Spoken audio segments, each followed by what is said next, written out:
Kathy, and I love to be selling. Come on in, sellers. And what we're going to talk about today is eBay selling success tips that work 24/7. That is right. It works all the time, 7 days a week, every month, every year. They also work no matter where you are in the United States and where they are in the world. And the reason I'm talking about it is because I've heard, I'm going to come out and say it, some complete, total, and utter nonsense. Hi, Sharon. How are you? And it just annoys me. It annoys me. Can you tell I'm annoyed? I get very annoyed sometimes when I just hear. I think it's I'm going to give people credit. I'm going to hope that it's well-meaning. But when people, so I'll get to the point. So eBay selling success tips 24/7 that work all the time. So I'll hear sellers. I've been hearing some recently. And what they say is, you must do this. This is the only way to do this. If you want eBay selling success, you must do this. If you want to scale your business, hey, Kara, how are you? You must have X amount of money in inventory or X amount of money in listings. Hey, Vicki, how are you? People will say to me, how many listings must I have up to make X amount of money? And I understand what they're looking for is the answer. But it's not like when we're in school, 1+1 = 2. I know some people may argue with me about that, but 1+1 = 2. Well, this is news for you for eBay selling success. There are very few formulas like that for eBay selling. And I'm so glad that Sharon and Brenda and Vicki and Kara are with me, because they're all very unique sellers with all very different situations. They all source very differently, and they are all right for them. When people preach that you can only source a certain way, or that you're not going to have selling success unless you sell in certain categories. And then some people will also preach, you must sell, let's say like on eBay, or you must sell on Amazon or Walmart. And my experience is, I have seller friends that are very successful on Amazon. I have seller friends that are very successful on eBay. eBay is my favorite platform, but I don't say to people, oh, you should not sell on Amazon or Etsy or Mercari or Poshmark. They're all wonderful. The thing with selling is finding what is a fit for you. For me, eBay is a fit. I love eBay. I love the platform. At times it's aggravating, but basically eBay and I are a fit. When I first started sourcing, and this is something I've heard from other sellers, so this I think is, I think I've heard this a lot from a lot of different people, and I'm glad we're all unified on this, is when you're first starting, you're really best off to only sell your own items. Just go through your home, go through your garage, go through your attic or basement, and sell what you have, because you want to make sure it's a fit. The other thing is, if you're running low on inventory, which does happen sometimes, not to everybody, it's another great thing to do without necessarily going out and sourcing more, especially if money's a little tight, is go through your home and really meticulously to look for things to sell online. One of the many things I love about eBay is that truly you can sell just about anything on eBay. I have sold VHS. I have sold women's clothing. I have sold TV remotes. I have sold candy dishes. I have sold glassware. I have sold crystal candlesticks. I've sold jewelry. I mean, you really can just sell a huge variety of items on eBay, which is what I love about eBay. So when people preach, only certain categories, what they're saying is, for them, and I wish they would say that, this is what works for them. They really like selling men's clothing, or they really like selling sneakers. Sneakers are very in vogue right now. They really like selling electronics. I'll see people, like I have a couple of friends that sell electronics, which can be a great one, by the way, depending on where you live in the United States or the world, because you can do what's called an office clean out. You have to have the space for this. You literally go into these businesses, and what the agreement is that you will take everything. You have to take everything. And that often includes like furniture and filing cabinets, which is why me with my 3/4 walk up in my brownstone, I can't do. But you literally pull everything. And then what you do is you sell what you're able to sell, and what you're not able to sell, you donate to a local thrift store or somewhere. But it's a great way to source for very little money and oftentimes free because they just want to get rid of this stuff. And you can get some great items that way, but you have to have the space. And then you also need to do your homework on electronics so you know what you're selling. Okay. There's always homework involved. But it's a great way. So that's, again, another thing I heard from somebody recently is you must have X amount of money to invest in inventory if you want to have a business of a certain size. And I go, no, that's just not true. Again, one is because you're doing something like office cleanouts. So you're getting huge amounts of inventory for very, very little money. And another one is, and I've had several sellers with this situation. In fact, one that I was dialoguing with last week, where you literally inherit a house full of whatever. I mean, I remember one seller I worked with, gosh, for over a year as a private client. She inherited a house full. Her parents were both collectors. You're like going, ooh, inventory. And she inherited the house. She was in a position where she didn't have to sell the house. And she literally, like, the house was her warehouse. She lived in the same town as her parents. And she spent, I think it was like 2 or 3 years selling the contents of the house. And I know she's not alone because I've run into many sellers where the way they got started is they had an inheritance, okay? An inheritance of collectibles in some category, okay?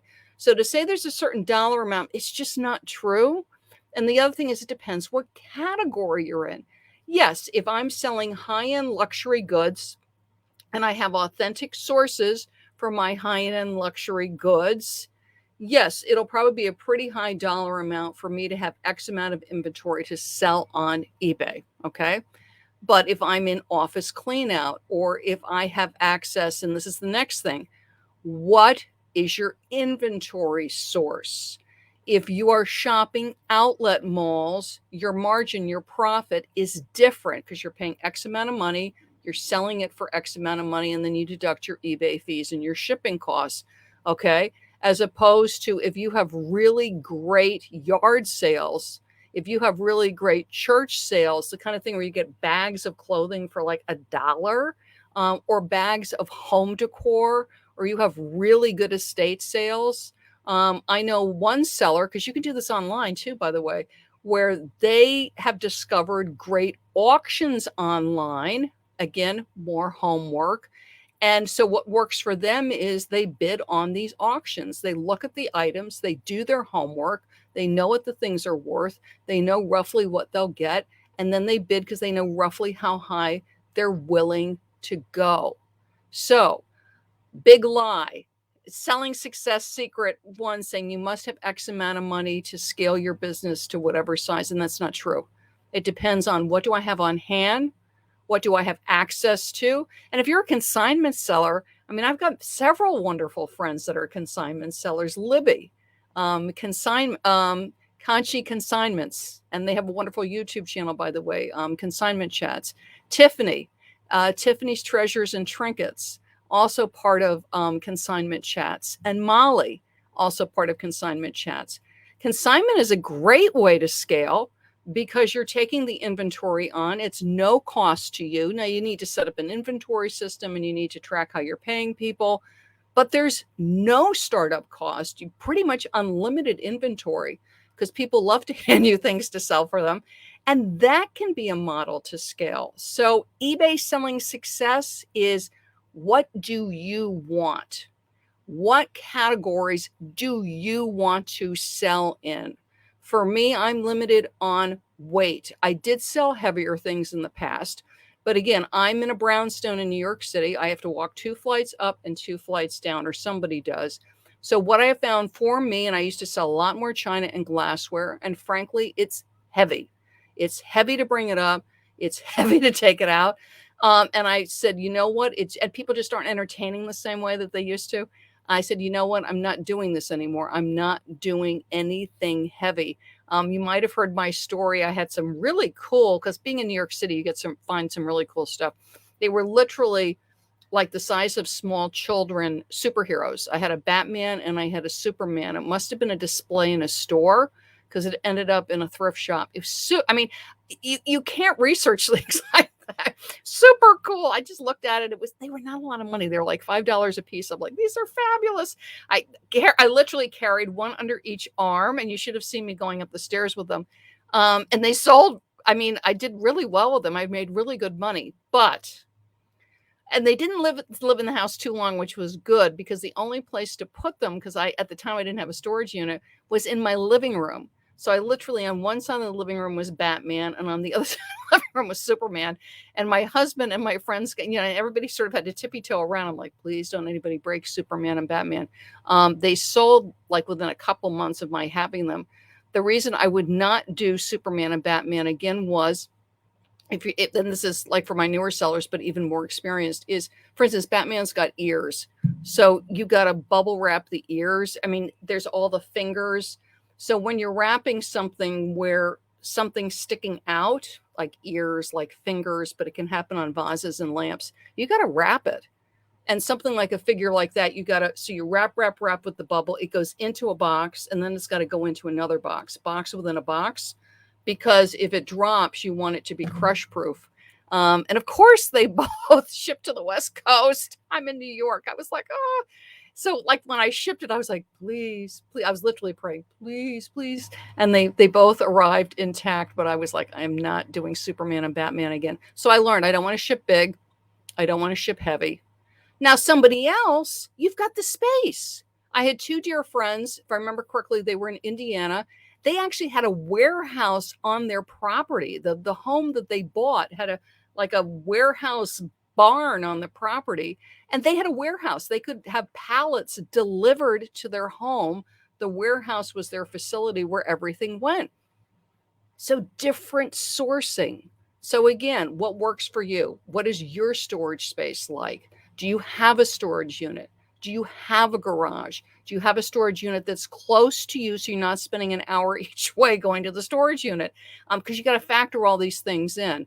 Do you have a shed on your property, a garage on your property where you can store things? And then the other thing is, what do you like? Do you like games? Do you like puzzles? Do you like clothing? Do you like electronics? Do you like video games? Do you like sneakers? I know friends that are killing it with sneakers, but you need to learn sneakers, and you learn the brands, and you know what's selling, and you know what's not selling, and you know what sizes sell. All of this takes research.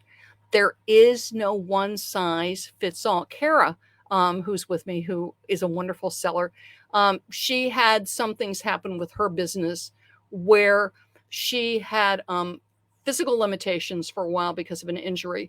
So she changed the style of her business. She was not able to access her inventory because she was more limited physically for a while. So she opened an eBay store. She opened a second eBay store with items that were easier for her to create. She does some really nice, wonderful embroidery and stitchery on kitchen towels, and she does wonderful baby quilts and things. But what she did was, because there was a change in her life, she changed her eBay inventory and she changed her eBay store. Okay.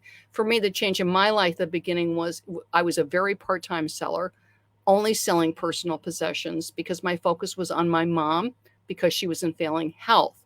Then after my mom passed, I scaled my business. My area of expertise is show business because I'm a professional actress, if you don't know.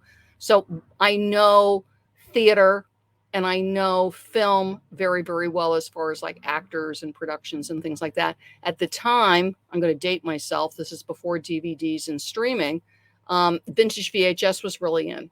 So I made really good money. I mean, really good money on vintage VHS because it wasn't available on DVD. And this was pre-streaming. And then as the titles started to be released on DVD, the price really changed. And then I had to look for another area for me to go into. Now, again, some VHS still sells really, really well. But at the time for me, it was stuff like, Betty Davis, Henry Fonda. It was that kind of genre was really, really selling well. So again, sometimes there's a huge shift. So less of that category sells well, VHS, but there's still spots that sell well. So you may want to stay in the category, just not as heavily. If you do fitness, which I've done in the past, fitness will be super, super hot, certain categories. It's always some kind of ab thing is always really in. Remember Thigh Master? That was really in. And if you get access to that, either there's a lot donated at a thrift shop or a local store has it. Sometimes you'll have like a job lot kind of store, and they will get something that's very trendy. Sometimes it's last year's model. I've actually gotten some of that with cookware, where it's a very well-known brand, but they changed the style slightly. This happens with appliances a lot. So there's nothing wrong with it. It's a great blender. It's a great toaster, whatever. It's a name brand, and it's an expensive name brand, but they've changed the color on the handle or the switch or the whatever. So then all of a sudden the last year's model, very similar to cars, will be heavily discounted. And that can be a great buy. And then another thing with appliances, if you're not aware of it, especially if you're buying at thrift stores and yard sales and things like that, sometimes you'll look at something, and I carry my phone. I mean, I just look stuff right up. So I remember looking at a coffee machine. It was an expensive coffee machine, and it didn't really go for, it was like, I think the resale value was like $50, $60 with free shipping. And it was like 10 pounds. I'm going, I'm not going to make that much money on this. But what I found, so if you look at a coffee machine is a good one. I'm trying to think of something else, like a toaster oven. It might be true, but for coffee machines, it's really true. Look up the parts, look up the water reservoir, look up the drip tray. So oftentimes, and even if it doesn't work, so then you don't have to worry about plugging it in and seeing if it works. What you'll find is if you break the machine down, and it's not, coffee machine's easy. I mean, you're just pulling the drip tray off. You can go online and see how to disassemble it. You make more money, and it's a heck of a lot easier to ship. A little drip tray is like 8 ounces, right? The water reservoirs are a little more. That's going to have to be boxed up to be shipped out. But you make more money piecing the item out. So when people say this is the only thing to source, to be kind, I think what they're really saying is this is what they like to source. When people say these are the only stores to go to, and I'm just going to say things like a Goodwill or a Bins or whatever it is, or a Savers, what they're saying is for them, they have had great success there. Savers is a great store. I've been to some. There aren't any in New York City, not that I have found. But we do have Goodwills, we do have Salvation Armies, and we also have large thrift shops for well-known charities. A lot of nonprofits in New York will have good thrift stores, and those are great, okay? So again, in New York City, the charity thrift stores are good. Where you are, it could be the church sales, it could be a consignment shop. For everybody, there is online, and a lot of these nonprofits now have online sites, online bidding, and online almost like mystery boxes. So be sure to check that kind of thing out, because then, especially for my part-time sellers, you source from your chair, from your couch, right? It's like, this is great. So don't think you cannot scale where you are and with the finances that you have. Now, obviously, not everybody's inheriting a house full of furniture from somebody, or a house full of high-end collectibles. But where I know for myself, when I started in selling, I always took part of my proceeds, and this is what can be hard when you're a new seller, is, you'll make $50, $60 and you got bills to pay, right? You're like, yay, I can fill up the car with some gasoline. Is always put the money aside. Be sure to check what your fees are, because that's a rude awakening when the eBay bills come in. You're like, so put money aside for that. And I always put money aside for what I called my stash. And that was my inventory stash. So no matter how much I made, pay the eBay bills. Certainly, if you need to pay a personal bill, if you're not able to reinvest everything, that's fine. You do what you need to do. But always be putting a little something aside for inventory.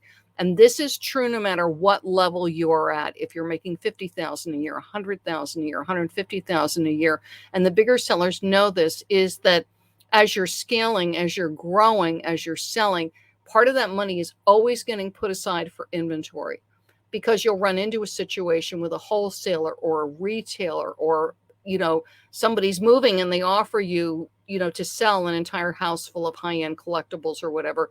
And you need to have that cash on hand so that you can jump in right there and buy the things. So I encourage you, definitely, listen to people, but listen with wisdom. And the other thing, no matter what level we are, is I know for myself, I can listen to like maybe 2, 3, 4 people.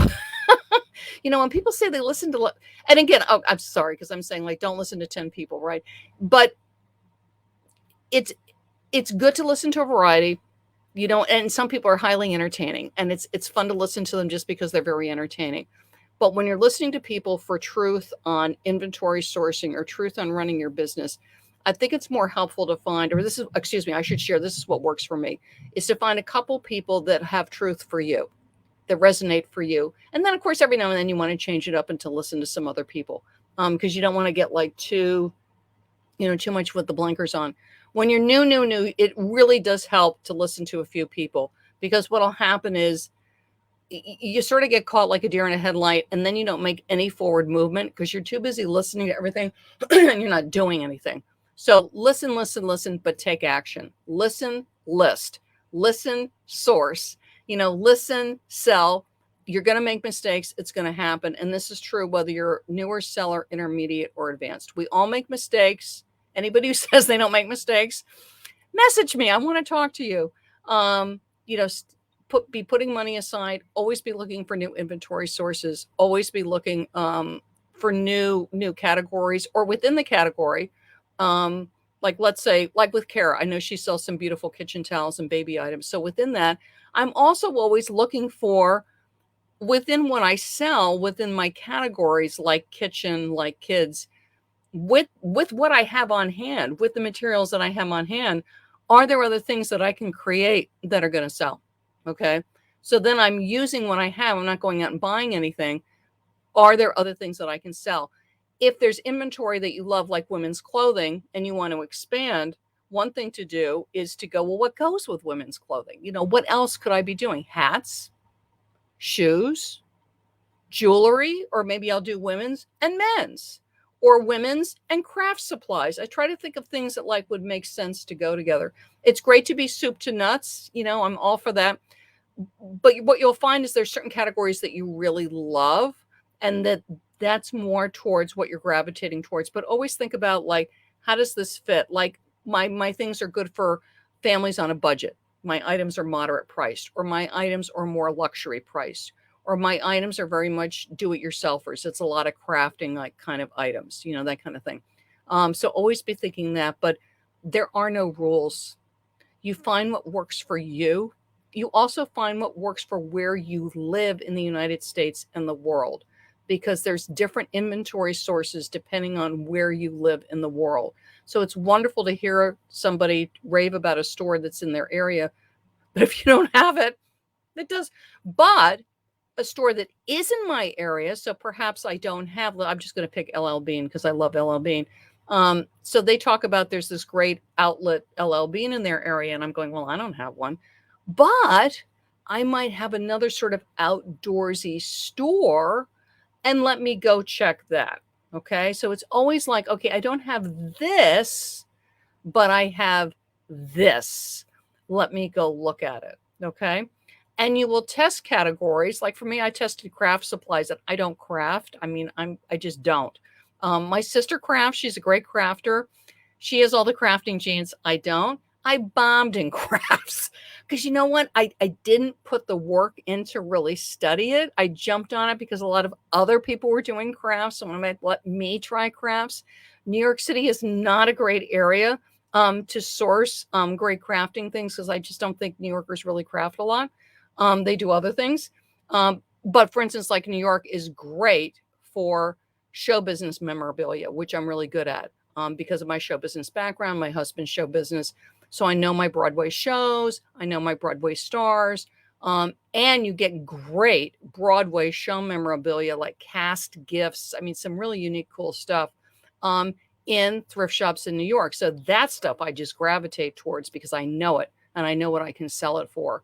So learn what works for you, definitely try things. I mean, try the crafts and you go, this isn't a fit for me. That's okay. So you sell it, you get rid of it, and you move on. Pet supplies are hot. If you've got access to pet supplies, definitely try that. Realize any category you go into, crafts, clothing, pets, parts and accessories, electronics, there's competition.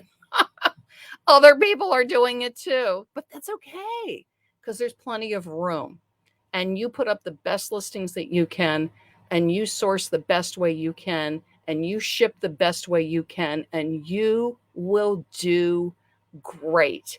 And know what your limitations are. Like for me, is really anything over 3 or 4 pounds is not a great idea. So I might be really tempted to get that heavy, whatever it is. But it's like I'm gonna have to schlep it up and down the stairs. And it's just not worth it. But I do have some ideas for you. There are products now. Again, eBay is global. If you're not shipping internationally, get busy shipping international because you'll get more sales that way. Is definitely things like Christmas sells year round, Easter sells year round, Halloween sells year round.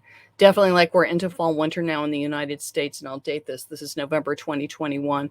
But fall and winter will sell in the summer because of international, and also because people are going into cooler climates. They're going on a trip, and they're going to jump onto eBay and look for the down jacket, the sweater, that kind of thing. But with that being said, there are some trends that you'll see during the season. So right now, going into holidays, the sweaters, the cardigans, the hats, the gloves, that kind of thing will tick up in sales. You're going to sell more typically than what you would sell in spring, summer. So, and if you haven't, been busy thinking that way, or if you have a lot of unlisted inventory and you're like, oh, I don't know what to list next, I've got ideas for you. So hop over to my website, ilovetobeselling.com. And what you're going to do is you're going to grab my fall winter essential products guide. And what it is if you don't know, I was in brick and mortar retail here in New York for over 25 years. So what I've done is it's literally pages and pages and pages of things that I know sell this time of year. And it may be things you may not think of. Again, because we have strong suits. Like I'm really, really good on cardigans, but maybe, I just don't think about hoodies, or I just don't think about men's flannel shirts, or I don't think about camping, which, by the way, there's a lot of fall camping. And it's another really good category to keep an eye out for. So hop over to my website, ilovetobeselling.com, and grab my fall and winter essential products guide. It's free. It's my gift for you, and you will enjoy it. Let me see what everybody's saying. Kara says, my form of sourcing is buying bigger, better sewing machines. Yes, Kara, I notice you're buying all these great sewing machines. Good for you. And Vicky's saying, I'd rather buy it at thrift stores than craft. Good. Paula said seasons are different globally. Absolutely, Paula. You'll find, Australia is always the opposite of where we are, which is great. But again, even in the United States, because I've literally sold like winter clothes in the middle of July, and where it's going is like Colorado, it's going Montana, and sometimes people will send a little message. They're like, I'm going hiking, in the Canadian mountains or something. And they're going on eBay because where they are in the United States, it's hard to find fall, winter clothing in the middle of July. And we get the sale, which is like, yay. But do hop over to my website, ilovetobeselling.com, and grab fall, winter essential products guide. And just know what works for you is good. If you found something that really, really works well for you, that is good. And other people might be suggesting other things. You know what? If you have found something that works for you, do it. Definitely listen. Definitely be testing as you have time. If you're a part-time seller, time, well, all of us, time is precious. But particularly when you're part-time, if you found something that works for you, stick to it. Do it. Test a little of this, test a little of that. But you really need to focus on getting those listings up, doing a bit of social media, and getting your shipping done, because I don't want any of you working 16-hour days. It's like, no, don't be doing that. So grab my fall, winter essential products guide. The tips in it will work for you 24/7. The sourcing that you have, if you're in an area where you're just like going, the sourcing here is just really awful, go online. I'm telling you, go online. If you haven't discovered this, go on eBay. There's lots on eBay. People will be selling lots of children's clothes, women's clothes, electronics, all kinds of things. And look for listings. This is my hot tip for you. And then I got to get off. Look for listings with terrible pictures. If you don't know this tip, I'll tell you, look for listings with terrible pictures and then go in and try and figure out what they're selling. Because typically a bad picture, people just go right by it because they can't tell what it is. They're not interested. It's just like nothing in the feed. But sometimes, a couple of times, I've scored big on that. Look for terrible pictures and then go in, because what it is somebody's got something, they're just selling it. They really don't care what they get for it. They just want to get it out of the house. And you can score some great inventory that way. So search in the categories that you know and look for terrible pictures and grab my Fall Winter Essential Products Guide. Oh, you're welcome, Vicki. It's my pleasure. Bye-bye, everybody.